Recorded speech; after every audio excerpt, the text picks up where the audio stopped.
నమస్తే welcome to Maneru news. ముందుగా headlines. వనం నుంచి జనంలోకి జింక, స్థానికుల ఆందోళన, డీర్ పార్కుకు తరలింపు. యువతకు చేసిందేంటో చెప్పాకే ఓట్లు అడుగు, కేంద్ర మంత్రి సంజయ్ పై సుడా చైర్మన్ హాట్ కామెంట్స్. విచ్చలవిడిగా కల్తీలు, చిక్కడు దొరకడు అన్నట్టుగా ఫుడ్ సేఫ్టీ అధికారులు. బులెటిన్ కి తిరిగి స్వాగతం. కేంద్ర హోంశాఖ సహాయ మంత్రి బండి సంజయ్ పై హాట్ కామెంట్స్ చేశారు సుడా చైర్మన్ కోమటిరెడ్డి నరేందర్ రెడ్డి. కరీంనగర్ సిటీ కాంగ్రెస్ కార్యాలయంలో ఆయన మీడియాతో మాట్లాడారు. బీజేపీకి కుట్రలు కుతంత్రాలు చేయటం వెన్నతో పెట్టిన విద్య అని, ఇందులో భాగంగానే కాంగ్రెస్ ప్రభుత్వంపై బండి సంజయ్ వ్యాఖ్యలు చేస్తున్నారని ఆరోపించారు. దేశంలో అత్యంత అసమర్థ ఎంపీల జాబితాలో మొదటి స్థానంలో బండి సంజయ్ ఉంటారన్న ఆయన, రాష్ట్ర మంత్రులు ఎమ్మెల్యేల పనితీరుపై మాట్లాడే నైతిక హక్కు బండి సంజయ్ కి లేదన్నారు. రాష్ట్ర అధ్యక్షుడిగా ప్రజా సంగ్రామ యాత్ర పేరుతో బ్లాక్ మెయిల్ చేసి డబ్బు సంచులు నింపుకోవటం వల్లే పదవి పోయిందని విమర్శించారు. కేసీఆర్ ఈ రాష్ట్రాన్ని అప్పుల పాలు చేస్తే మోడీ కక్ష సాధింపు చర్యలు చేసి తెలంగాణకు తీరని అన్యాయం చేస్తున్నారని మండిపడ్డారు. కేంద్ర బడ్జెట్ లో రాష్ట్రానికి రావాల్సిన నిధులు ఇవ్వకుండా ఏ ముఖం పెట్టుకుని ఓట్లు అడుగుతారని ప్రశ్నించారు. ప్రభుత్వ రంగ సంస్థలను ప్రైవేటీకరించి లక్షల మంది ఉద్యోగాలు తొలగించింది బీజేపీ సర్కారు కాదా అని నిలదీశారు సుడా చైర్మన్ కోమటిరెడ్డి నరేందర్ రెడ్డి. ఈ సమావేశంలో మైనార్టీ సెల్ జిల్లా అధ్యక్షులు తాజుద్దీన్, ఎస్టీ సెల్ జిల్లా అధ్యక్షులు శ్రవణ్ నాయక్ నాయకులు పాల్గొన్నారు. మీరు ఈ రాష్ట్ర ప్రభుత్వానికి మీ వాటా ఏంది, మీరు చేసింది ఏంది? ముఖ్యంగా బండి సంజయ్ కుమార్ కరీంనగర్కు నిన్ను గెలిపించిన ప్రజలకు నువ్వు రాష్ట్ర ప్రభుత్వం మీదనో దుమ్మెత్తిపోకుండా చేయడం కాదు, నీ చిత్తశుద్ధి ఏంది? ఇన్నిసార్లు 100 సార్లు అడిగినావు ఇప్పటివరకు. ఏ ఒక్క రోజన్నా నేను కరీంనగర్కు ఇది చేసినా, ఇది తీసుకొస్తా, ఇప్పటివరకు ఇట్లా చేసినా, గతంలోకి ఇది చేస్తా, ఏ ఒక్కరోజైనా మాట్లాడినావా? తెల్లారు లేస్తే ఏ విధంగా మా ముఖ్యమంత్రి గారి మీద దుమ్మెత్తిపోయాలి, ఏ విధంగా ప్రచారంలో ఉండాలి, ఏ విధంగా వివాదాస్పద వాక్యాలు మాట్లాడాలి, దీని మీద ఉన్న శ్రద్ధ, నిన్ను గెలిపించిన ప్రజలకు నేను ఏం చేస్తా, నేను ఏం చేయబోతున్నా, ఈ రాష్ట్ర ప్రజలకు కేంద్ర ప్రభుత్వం ద్వారా ఏం చేసినాం, మరి ఎందుకు మేము ఎమ్మెల్సీకి ఓటేయాలి, అది ఒక్కరోజు మాట్లాడకుండా ఇప్పటికైనా చెప్తున్నాం, మా ముఖ్యమంత్రి గారి మీద కానీ కాంగ్రెస్ ప్రభుత్వం మీద కానీ నీకు చిత్తశుద్ధి ఉంటే నువ్వు ఈ రాష్ట్ర ప్రభుత్వానికి బడ్జెట్లో ఎందుకు కేటాయింపులు తీసుకురాలేదు ప్రజలకు సమాధానం చెప్పు. కేంద్ర ప్రభుత్వం ద్వారా ఈ రాష్ట్రానికి ఏం చేశారో ప్రజలకు చెప్పు. కేంద్ర ప్రభుత్వం ద్వారా ఈ రాష్ట్రంలో ఎన్ని ఉద్యోగాలు కల్పించారో ప్రజలకు చెప్పు. పట్టభద్రులకు సంబంధించి నీ కేంద్ర ప్రభుత్వం ద్వారా ఏం చేసినావు అనేది ప్రజలకు చెప్పు. అటవీ జంతువులు జనావాసాలకు వస్తున్నాయి. పులులు, ఎలుగుబంట్లు ఇలా పలు రకాల జంతువులు గ్రామాల్లోకి వస్తున్నాయి. తాజాగా ఈ గ్రామంలోకి జింక వచ్చింది. జగిత్యాల జిల్లా కొడిమ్యాల మండలం పూడూరు జనావాసాల్లోకి జింక వచ్చింది. ఉదయం ఓ ఇంట్లోకి చొచ్చుకెళ్లడంతో స్థానికులు అటవీ శాఖ అధికారులకు సమాచారం ఇచ్చారు. సమాచారం అందుకున్న అటవీ శాఖ అధికారులు జింకను పట్టుకుని చికిత్స నిమిత్తం కొడిమ్యాల ఆసుపత్రికి తరలించారు. ఈ సందర్భంగా FRO మోయినుద్దీన్ మాట్లాడుతూ, అడవిలో శాకాహారం లేకపోవడం వల్ల కొన్ని జంతువులు ఊర్లలోకి వస్తున్నాయని ఆందోళన వ్యక్తం చేశారు. పట్టుకున్న ఈ జింకను కరీంనగర్ డీర్ పార్క్ లో వదిలిపెట్టనున్నట్టు తెలిపారు. అడవిలో మన శాకాహార జంతువులు ఎక్కువడం వల్ల కొన్ని శాకాహార జంతువులు బయటకు వస్తున్నాయి. అది అందులో ఇది మేల్ జాతి చుక్కలు చుప్పి కొంచెం ఊర్లకు వచ్చేట్లో అది రెస్క్యూ చేసి దీన్ని గవర్నమెంట్ హాస్పిటల్ తీసుకురావడం జరిగింది. ఇక్కడ నుంచి ట్రీట్మెంట్ చేసుకుని దాని కాలు కొంచెం ఫ్రాక్చర్ అయింది. ట్రీట్మెంట్ చేసి తీసుకుపోయి గవర్నమెంట్ మన కరీంనగర్లో డీర్ పార్క్ ఉంది. ఫిబ్రవరి 16 నుంచి 28 వరకు జరుగుతున్న కుల గణనను విజయవంతం చేయాలని పిలుపునిచ్చారు బీసీ ఆజాదీ ఫెడరేషన్ జాతీయ అధ్యక్షులు జక్కని సంజయ్ కుమార్. కరీంనగర్ ప్రెస్ భవన్ లో ఆయన మీడియాతో మాట్లాడారు. బీసీల జాగృతి కోసం మార్చి 6 నుంచి గ్రామాన పల్లెబాట కార్యక్రమాన్ని ఏర్పాటు చేస్తున్నామని, ఇందులో బీసీలు, అంబేద్కర్ వాదులు, మేధావులు, ఉద్యమకారులు, ప్రగతిశీలవాదులు పాల్గొనాలని కోరారు. బీసీ ఆజాదీ ఫెడరేషన్ జిల్లా కన్వీనర్ గా చిట్కూరి శ్రీనివాస్, జిల్లా ప్రధాన కార్యదర్శిగా సంపత్ కుమార్, అసెంబ్లీ అధ్యక్షులుగా జంగా కోమరయ్యలను నియమిస్తున్నట్టు తెలిపారు.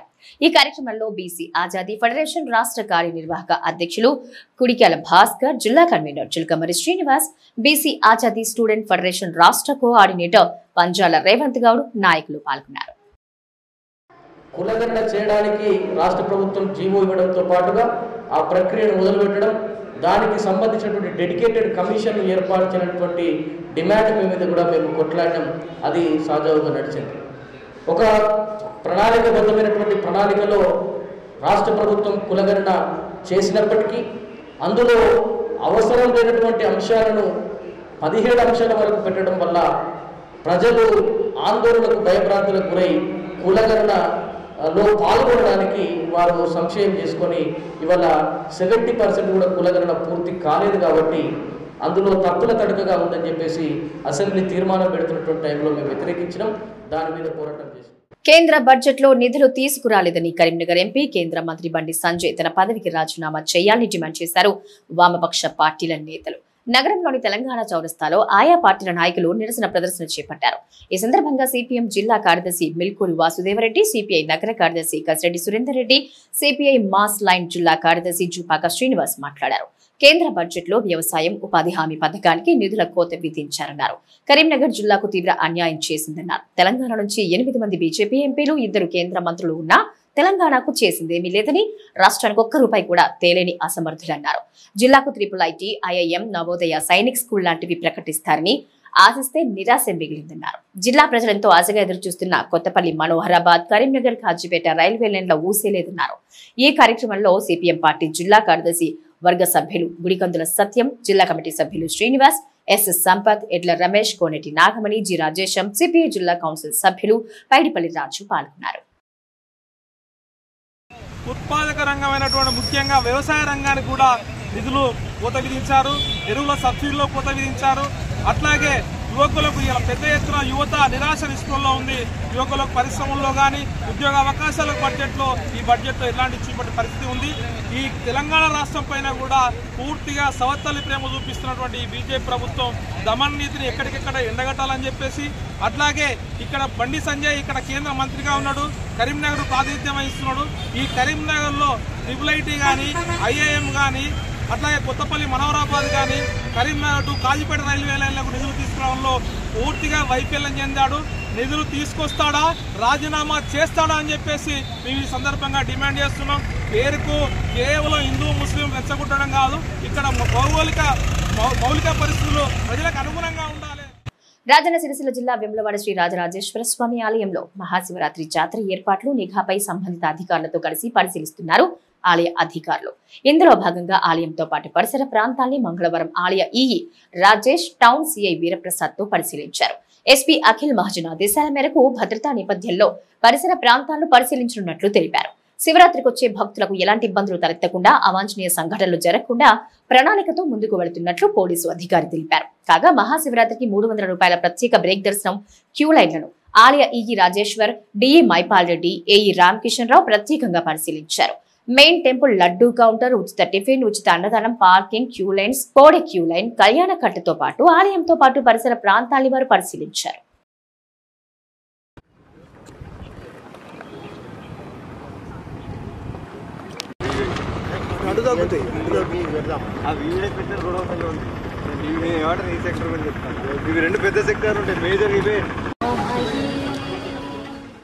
కరీంనగర్ జిల్లా తిమ్మాపూర్ మండలం యాదపల్లిలో శ్రీ పంచముఖ ఆంజనేయ స్వామి విగ్రహ ప్రతిష్టాపన మహోత్సవ వేడుకలు అత్యంత వైభవంగా జరిగాయి. మాజీ సర్పంచ్ దుండ్ర నీలమ్మ రాజయ్య ఆధ్వర్యంలో నిర్మించగా పురోహితులు అచ్చు భాస్కరాచార్యుల సమక్షంలో మంగళవారం ఉదయం నుంచి పూజా కార్యక్రమాలు జరిగాయి. పంచముఖ ఆంజనేయ స్వామి విగ్రహ ప్రతిష్టాపన సందర్భంగా స్వామివారికి అభిషేకం, ప్రత్యేక పూజలు చేశారు. గత 4 రోజులుగా ఈ వేడుకలు కొనసాగాయి. భక్తులు పెద్ద సంఖ్యలో హాజరయ్యారు. అనంతరం ఆలయ పండితులను ఘనంగా సత్కరించి సన్మానం చేశారు. ఈ కార్యక్రమంలో మాజీ సర్పంచ్ దుండ్ర నీలమ్మ, రాజయ్య, ఆలయ కమిటీ అధ్యక్షులు నందబోయిన కుమార్, ఉపాధ్యక్షులు కసాడి కొండయ్య, ప్రధాన కార్యదర్శి లెంకల మహేష్, పోలు రాము, రమేష్, భక్తులు పెద్ద సంఖ్యలో హాజరయ్యారు. భగవంతుని అనుగ్రహంతో అంగరంగ వైభవంగా భక్తుల యొక్క సంకల్పం మేరకు ఇక్కడ కార్యక్రమాన్ని నిర్వహించడం జరిగింది. తేదీ 15/2/2025 రోజున మొదటి రోజు శ్రీ పంచముఖ ఆంజనేయ స్వామి విజయోత్సవ ర్యాలీ తిమ్మాపూర్ పరిసర ప్రాంతాలలో చేయడము, తదుపరి మొదటి రోజున విశ్వక్సేన ఆరాధన, పుణ్యాహ వాచనము, రక్షాబంధనము, ఋత్విక్ వర్ణము, అగ్ని ప్రతిష్ట, వాస్తు పురుష బలి మరియు పర్యగ్నీకరణ కార్యక్రమము, జలాదివాస కార్యక్రమాలను చేసుకోవడం జరిగింది. పట్టభద్రుల ఎమ్మెల్సీ ఎన్నికల్లో బీఎస్పీ నుంచి పోటీలో నిలిచిన ప్రసన్న హరికృష్ణకు తమ మద్దతు తెలుపుతున్నట్లు ప్రకటించారు గోపగోడి సంఘం, సర్వాయి పాపన్న గౌడ సంఘం ప్రతినిధులు. కరీంనగర్ ప్రెస్ భవన్లో ఆయా సంఘాల ప్రతినిధులు మీడియాతో మాట్లాడారు. యూనివర్సిటీలో ప్రొఫెసర్ గా నిరుద్యోగ యువతకు శిక్షణ ఇస్తూ అనేక సేవలు చేశారని గుర్తు చేశారు. ప్రొఫెసర్ ఉద్యోగానికి రాజీనామా చేసి ఎన్నికల్లో పోటీ చేస్తున్న ప్రసన్న హరికృష్ణకు మద్దతు తెలపాలని పట్టభద్రులను వారు కోరారు. ఈ సమావేశంలో కరీంనగర్ జిల్లా అధ్యక్షులు అమరగని నరసయ్య గౌడ్, కోశాధికారి పరకాల మురళీ గౌడ్, గౌరవ సలహాదారులు పార్వతి, నరసయ్య గౌడ్, దూలం అంజయ్య గౌడ్, బత్తిని శ్రీనివాస్ గౌడ్, బుర్ర ముత్తమ్మ గౌడ్ తదితరులు పాల్గొన్నారు. 19 సంవత్సరాల ఇంకా గవర్నమెంట్ ఉద్యోగం అసిస్టెంట్ ప్రొఫెసర్గా ఉన్న గవర్నమెంట్ ఉద్యోగాన్ని కూడా వదిలి ఒక ఎమ్మెల్సీగా బరిలో నిలబడ్డ గౌడబిడ్డకు మేము కనీసం ఆ మాత్రమైన రెస్పెక్ట్ చేయాలనే ఉద్దేశంతో మేము ఇవాళ ఈ సమావేశం పెట్టుకుని తన మద్దతు తెలపడం జరిగింది.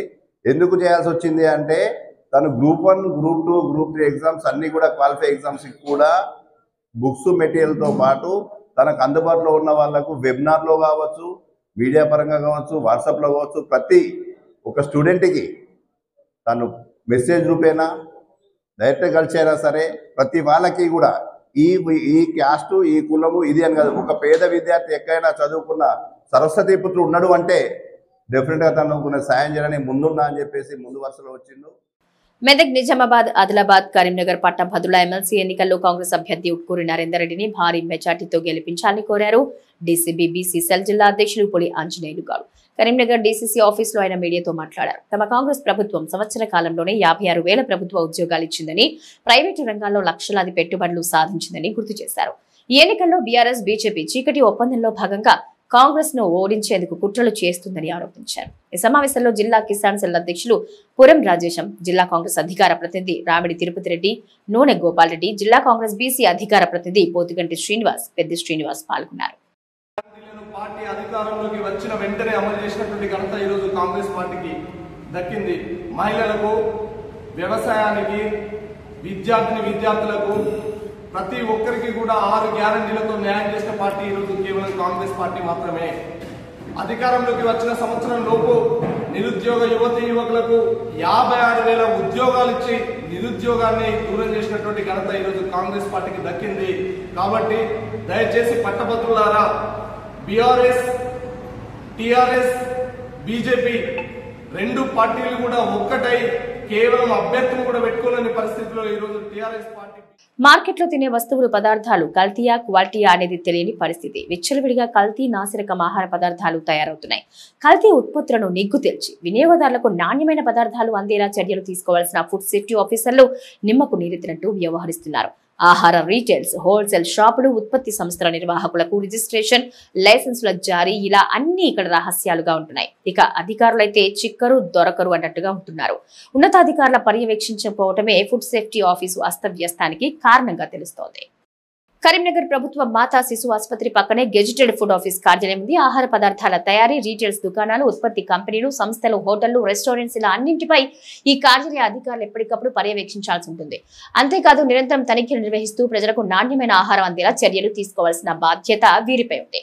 Assistant food controller, food inspector తో పాటు సిబ్బంది విధులు నిర్వహించాల్సింది. ఇక్కడ ఇవేవి పట్టించుకోవడం లేదనే ఫిర్యాదులు ఉన్నాయి.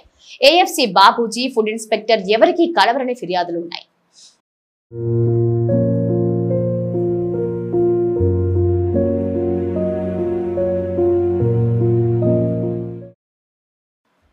ఇక ఫుడ్ సేఫ్టీ కార్యాలయంలో అధికారులు అందుబాటులో లేకపోవడంతో junior assistant, trainee food inspector మాత్రమే దర్శనమిస్తున్నారు. ట్రైనీ ఫుడ్ ఇన్స్పెక్టర్ కు బాధ్యతలు అప్పగించలేకపోవడంతో తనిఖీలు చేయలేని పరిస్థితులు నెలకొన్నాయి. వివిధ ప్రాంతాల నుంచి కల్తీలపై వచ్చిన ఫిర్యాదులకు చర్యలు తీసుకోలేని పరిస్థితులు నెలకొన్నాయని పలువురు వాపోతున్నారు. కరీంనగర్ జిల్లాలో వేలాదిగా దుకాణాలు, హోటళ్లు, బేకరీలు, ఆహార ఉత్పత్తి సంస్థలు ఉన్నప్పటికీ తనిఖీలు మాత్రం శూన్యం. జిల్లాలో ప్రభుత్వ హాస్టళ్లలో నాసిరకం పదార్థాల ద్వారా విద్యార్థులు అస్వస్థతకు దారితీసిన సందర్భాలు ఉన్నాయి. వాటిపై తనిఖీలు చేయాలని పలు సంఘాల ప్రతినిధులు ఆఫీస్ ఎదుట ఆందోళనలు చేసిన సందర్భాలున్నాయి. ఇక షాపు విలువ ఆధారితంగా గెజిటెడ్ ఫుడ్ ఇన్స్పెక్టర్ ద్వారా రిజిస్ట్రేషన్, లైసెన్సులు జారీ చేయాల్సి ఉంటుంది. వచ్చిన దరఖాస్తులను ఆన్లైన్ లో నమోదు చేసి క్షేత్రస్థాయిలో ఫుడ్ ఇన్స్పెక్టర్ పరిశీలించి నాణ్యమైన ఉత్పత్తులుగా నిర్ధారించాకే కొన్ని షరతుల మేరకు లైసెన్సులు జారీ చేయాల్సి ఉంటుంది.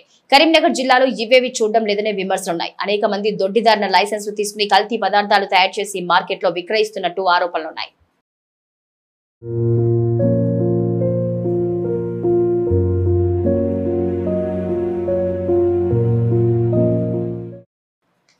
ఫుడ్ సేఫ్టీ ఆఫీస్ పై ఆ శాఖ డైరెక్టర్ జిల్లా కలెక్టర్ పర్యవేక్షణ లేకుండా పోయింది. ఉమ్మడి రాష్ట్రంలో కనీసం నెలకొక్కసారైనా జాయింట్ కలెక్టర్ సమీక్ష చేసి కల్తీలపై ఫైన్ గాని ఇతర చర్యలు గాని తీసుకునేవారు. ప్రస్తుతం ఇవేవి చేయకపోవడం వల్ల వినియోగదారులకు నాణ్యమైన ఆహార పదార్థాలు సరుకులు అందడం లేదనే విమర్శలున్నాయి.